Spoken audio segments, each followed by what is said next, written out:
Kalau kita berbicara tentang stabilitas ekonomi, salah satu indikator yang paling sering digunakan dalam analisis makro adalah variabilitas output atau fluktuasi output real suatu negara.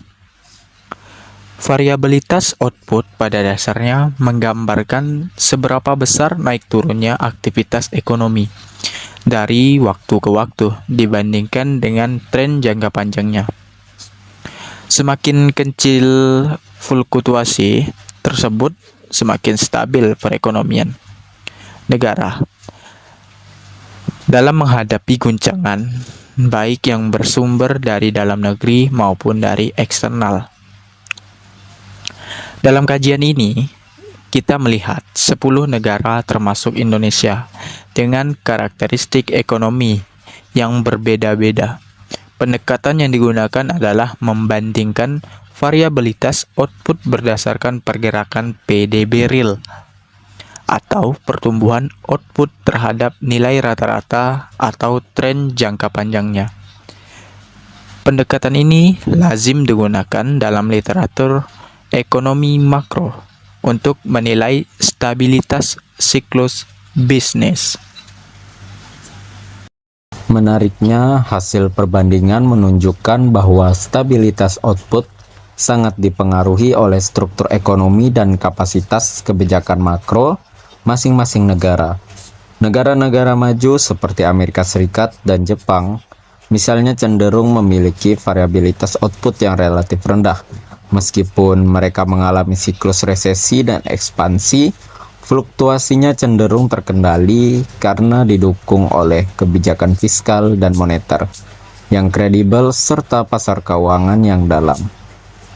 Amerika Serikat menunjukkan kemampuan yang kuat dalam meredam guncangan ekonomi. Ketika terjadi krisis, kebijakan moneter ekspansif dan stimulus fiskal cepat diterapkan, sehingga kontraksi output tidak berlangsung terlalu lama. Jepang juga relatif stabil, meskipun menghadapi pertumbuhan ekonomi yang rendah. Stabilitas output Jepang lebih mencerminkan ekonomi yang matang dengan permintaan domestik yang cenderung stagnan, sehingga fluktuasi ekstrim jarang terjadi. Jika kita bergeser ke Eropa, Jerman dan Inggris memberikan gambaran cukup berbeda. Jerman sebagai negara dengan bisnis industri dan ekspor yang kuat memiliki variabilitas output pada level menengah. Dalam kondisi normal, perekonomian Jerman sangat stabil, namun ketergantungan tinggi pada perdagangan internasional membuat outputnya sensitif terhadap krisis global, seperti perlambatan ekonomi atau gangguan rantai pasok.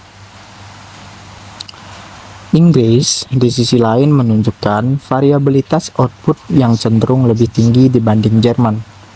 Ketidakpastian struktural, terutama setelah Brexit, meningkatkan fluktuasi ekonomi. Meskipun institusi ekonominya kuat, perubahan kebijakan perdagangan dan dinamika sektor jasa membuat stabilitas output Inggris menjadi lebih rentan. Ketika kita masuk ke kawasan Asia, perbandingan menjadi semakin menarik. Indonesia berada pada kategori stabilitas menengah selama 2 dekade terakhir. Pertumbuhan ekonomi Indonesia relatif konsisten, terutama ditopang oleh konsumsi domestik. Konsumsi rumah tangga yang besar berfungsi sebagai bantalan ketika terjadi guncangan eksternal, sehingga variabilitas output Indonesia tidak setinggi beberapa negara berkembang lainnya. Namun demikian, Indonesia masih menghadapi tantangan struktural. Ketergantungan pada komoditas dan dinamika global membuat output tetap berfluktuasi, terutama ketika harga komoditas dunia bergejolak. Meski begitu, dibandingkan negara seperti Brazil atau India, stabilitas output Indonesia relatif lebih terjaga. Singapura memberikan kasus yang unik sebagai negara dengan pendapatan per kapita sangat tinggi dan efisiensi ekonomi yang luar biasa. Singapura justru memiliki variabilitas output yang relatif tinggi. Hal ini bukan disebabkan oleh kelemahan fundamental, melainkan karena karakter ekonominya yang sangat terbuka. Ketergantungan pada perdagangan internasional membuat output Singapura sangat sensitif terhadap siklus ekonomi global. Ketika perdagangan dunia melambat, output langsung terpengaruh secara signifikan. Korea Selatan berada di posisi menengah. Struktur ekonominya yang berbasis ekspor manufaktur membuat outputnya berfluktuasi mengikuti permintaan global. Namun, diversifikasi industri dan kapasitas kebijakan pemerintah dalam menjaga stabilitas makro membuat fluktuasi tersebut masih dapat dikendalikan. Tiongkok juga menarik untuk dianalisis. Secara statistik, variabilitas output Tiongkok relatif rendah hingga menengah. Hal ini menunjukkan stabilitas ekonomi yang cukup kuat. Namun, stabilitas tersebut sebagian besar didorong oleh peran aktif pemerintah dalam mengendalikan pertumbuhan melalui kebijakan fiskal, moneter, dan regulasi sektor keuangan. Dengan kata lain, stabilitas output Tiongkok tidak sepenuhnya bersifat pasar, tetapi juga administratif. India dan Brazil sebaliknya, termasuk negara dengan variabilitas output yang tinggi. India mengalami pertumbuhan ekonomi yang cepat, tetapi fluktuatif. Faktor demografis, ketergantungan pada sektor pertanian, serta keterbatasan infrastruktur membuat output mudah bergejolak.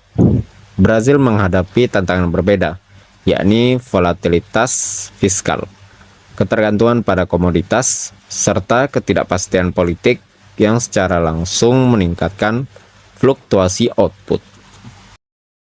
Jika kita bandingkan secara keseluruhan, maka negara dengan stabilitas output tertingginya umumnya memiliki institusi ekonomi yang kuat, kebijakan stabilisasi yang kredibel, dan struktur ekonomi yang terdiversifikasi. Negara-negara maju cenderung unggul dalam aspek ini.